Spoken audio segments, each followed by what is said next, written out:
Sulton fermer xo'jaligi daladasizlar. Biz 2022-yil hosili uchun Qodir akadan NS40 navini ekkandik. Mana ko'rib turibsizlar, hosildorlik mana yomon emas, hozir mo'ljalimiz 90 hisoblab turibmiz. Alloh barakasini bersin, balki ko'proq ham chiqar, lekin 90 dan kam bermaydi degan niyatdamiz. Bu urug'ni aka zo'r tomoni, siz otangizga rahmat. Shuncha shamol, yomg'ir bo'ldi, lekin mana ko'rib turibsizlar, bir so'tiga yotgan joyi yo'q-da. Buni o'zi katta yutuq-da. Juda ham ko'p joylarda yotib qoldik. Juda ham ko'p rayonlarda qayerga borsangiz, juda ham ko'p bug'doy 40%, 50% gacha shu shamollarda yotib qolgan. Buning endi asosiy sababi nav ustida ishlanganligi, navi tozaligi, genetikasiga bog'liq. Shuning uchun shamolga, yiqilishga, kasalliklarga chidamli qilib yaratilganda umrlarga. Endi aytib o'tdingiz-ku, 80 yillik institut hosilida bu endi 80 yil ana uni behuda ketmagan ekanda. Malades. Shunchalik yaxshi ishlashgan. Nuriddin aka, nima agrotexnik tadbirlar qildingiz bu yerda? Nima qanaqa o'g'itlar qanaqa? Mana biz davlatga rejamiz bor. Davlatga bir rejamizda masalan 180 kilodan amonpost berdi, 500 kilodan azot berdi.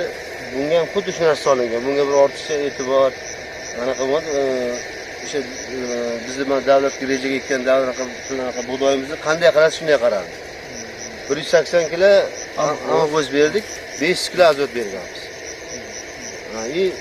Sal 5 marta sug'orildi, 4 marta sug'orildi. 4 marta sug'orildi. 4 marta sug'orildi. Mana hosilni ko'rib turibsizlar. Oddiy bug'doyga qaraganda qaragansiz, alohida e'tibor narsa bo'lmagan, to'g'rimi? Yaxshi.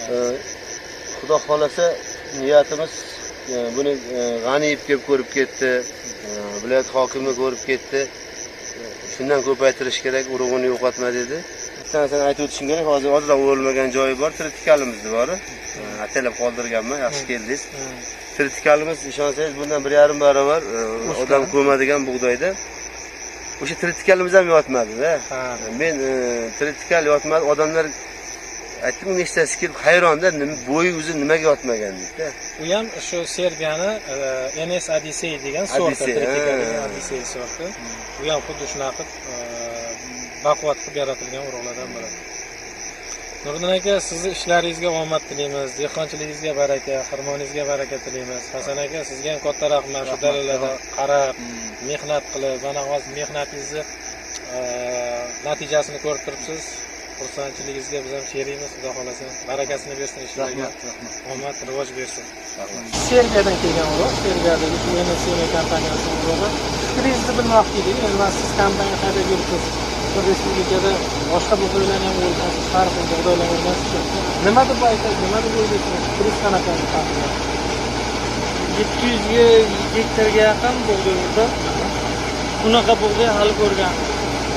Nimasi bilan endi hosildorligi bo'yicha? Hosildorligi bo'yicha. Boshqa joylarga endi qarang, yana bitta narsani biz tekshirgandik-da, bu yotib qolishlari bo'yicha. Boshqa dalalar bilan, masalan, boshqa sortlar bilan solishtirganda boshqa joydan o'rgansizmi? Nima qanaqadir bu yerda yotib qolish kammi, yo u yoqda ko'pmi, yo bu yoqda kammi, qanaqa? Buni hosildorligi ko'p bo'lgan bilan yotib qolishi yo'q.